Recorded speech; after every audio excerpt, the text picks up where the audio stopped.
दोस्तों, कहानी में अब ऐसा मोड़ आने वाला है जो हीर की जिंदगी को पूरी तरह हिलाकर रख देगा। अभी तक जो खेल पर्दे के पीछे खेला जा रहा था, अब वो खुलकर सामने आने वाला है। और इस बार चाल इतनी गहरी है कि सच और झूठ के बीच फर्क कर पाना हर किसी के लिए मुश्किल हो जाएगा। जैसे ही हीर घर वापस लौटती है, माहौल कुछ बदलाव सा नजर आता है। सबसे हैरानी की बात यह होती है कि गुलाब, जो हमेशा हीर को नीचा दिखाने का मौका ढूंढती थी, अचानक उससे बड़े प्यार और अपनापन दिखाने लगती है।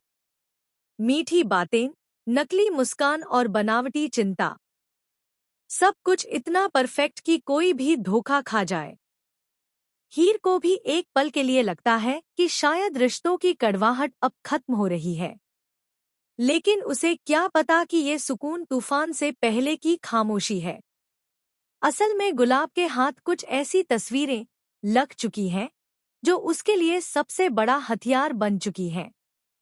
उन तस्वीरों में हीर और अर्जुन साथ दिखाई दे रहे हैं। तस्वीरें ऐसी एंगल से ली गई हैं कि देखकर किसी के भी मन में शक पैदा हो जाए।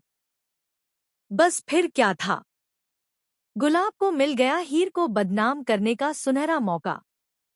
गुलाब बिना देर किए सीधे नवाब के पिता के पास पहुंचती है। चेहरे पर दुख का नकाब, आवाज में बनावटी दर्द और शब्दों में जहर। वो कहती है कि उनकी लाडली बहू हीर किसी और के साथ रिश्ते की मर्यादा भूल चुकी है। वो तस्वीरें सामने रख देती है और इशारों इशारों में हीर के चरित्र पर घिनौने आरोप लगाने लगती है। हर शब्द ऐसा जैसे किसी की इज्जत को तार-तार करने के लिए ही चुना गया हो। उधर हीर को जरा भी अंदाजा नहीं कि उसके खिलाफ कैसी साजिश रची जा चुकी है। वो तो अभी भी यही सोच रही है कि शायद घर में सब कुछ ठीक हो रहा है। लेकिन जैसे ही उसे बुलाया जाता है और सामने वो तस्वीरें रखी जाती हैं, उसके पैरों तले जमीन खिसक जाती है।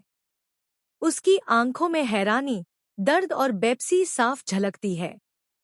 वो बार बार समझाने की कोशिश करती है कि सच कुछ और है, लेकिन तस्वीरों की खामोश गवाही उसके शब्दों पर भारी पड़ती नजर आती है।